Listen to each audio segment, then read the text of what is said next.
புகைப்பழக்கத்தில் இருந்து விடுபட தலைக்கவசத்தில் பூட்டு, மனைவியின் கையில் சாவி.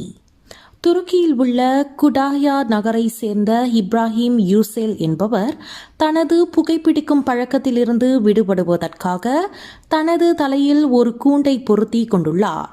மோட்டார் சைக்கிள் தலைக்கவசத்தை போன்று தனது வீட்டில் தயாரிக்கப்பட்ட செப்பு கூண்டுக்குள் கணவரின் தலையை வைத்து பூட்டி அதன் சாவியை அவரது மனைவி வைத்துக் கொள்கிறார்.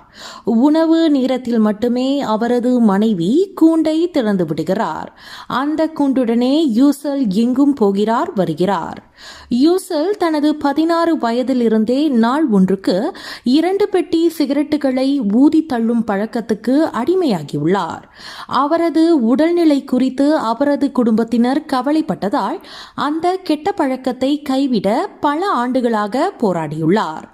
தனது 3 பிள்ளைகளின் பிறந்தநாள், ஆண்டு விழா போன்ற பல சந்தர்ப்பங்களில் அவர் புகைப்பிடிப்பதை நிறுத்துவதாக உறுதியளித்தார். எனினும் அவரது முயற்சிகள் அனைத்தும் வீணாகி போனது. அத்துடன் யூசலின் தந்தையும் பல ஆண்டுகளாக தொடர்ந்து அதிகமான அளவில் புகைப்பிடித்து வந்ததால் நுரையீரல் புற்றுநோயால் இறந்தார். தனது தந்தை போல் தனக்கும் ஆகிவிடக் கூடாது என்று நினைத்த யூசல் 2013ஆம் ஆண்டு முதல் தனது தலையை கூண்டுக்குள் வைத்து அடைத்து வருகிறார்.